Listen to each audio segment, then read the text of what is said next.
Kila ushindi una siri zake, na kwenye somo la leo nitakufundisha siri inayowafanya watu wachache wawe washindi kwenye biashara, ujasiriamali, uwekezaji, uchumi na kujitegemea kifedha. Na leo ni wakati wako. Kuna kijana mmoja alitoka kwenye familia yenye maisha ya kawaida. Hakuwa na pesa nyingi wala mtu yeyote ambaye anamsupport, lakini alikuwa na ndoto ya kuwa mfanyabiashara mkubwa.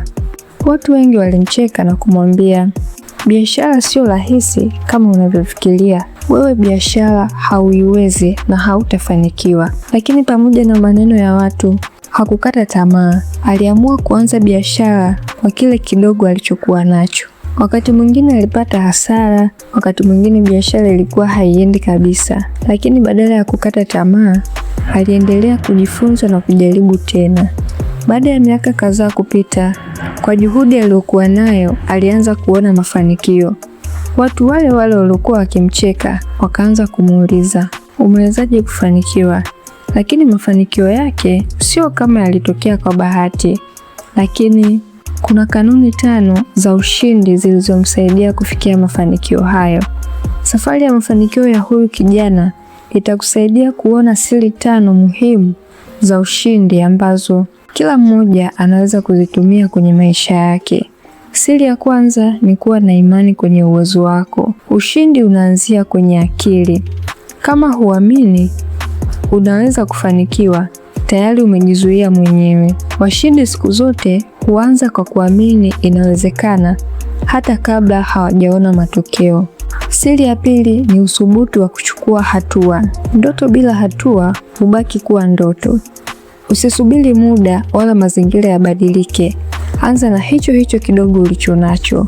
Ushindi unawapenda wale wanaothubutu kwa kuanza na sio kusubiri muda. Kama unapenda kujifunza kuhusu biashara, ujasiriamali, uchumi, uwekezaji na kujitegemea kifedha, subscribe sasa kwenye channel hii, kwa sababu kila video tunayo-upload ni fursa ya kujifunza kitu kipya.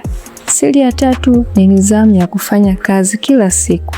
Mafanikio sio tukio la siku moja, ni matokeo yanayotokana na kufanya mambo sahihi na kwa wakati sahihi kila siku. Nidhamu ndio daraja linalounganisha ndoto na mafanikio. Ili ufanikiwe, unatakiwa kuwa na nidhamu. Siri ya 4, lazima uwe na malengo ya wazi. Usifiche malengo yako. Hakikisha unayaandika malengo yako. Weka malengo maalum kwenye kila hatua unayochukua. Malengo yatakupa mwelekeo na ramani ya ushindi kwenye maisha yako. Na siri ya 5 ni uvumilivu. Hakuna safari ya ushindi isiyo na vikwazo wala changamoto. Tofauti ya mshindi na mtu ambaye sio mshindi huwa ni moja. Na tofauti hiyo huonekana pale ambapo mshindi anaendelea kupambania ndoto yake hata kama anakutana na vikwazo na changamoto mbele yake. Ukizitumia siri hizi za ushindi kwenye maisha yako, zitakusaidia kwenye kila hatua. Jenga imani, chukua hatua, usikate tamaa, anza na ulicho nacho, usisubiri muda.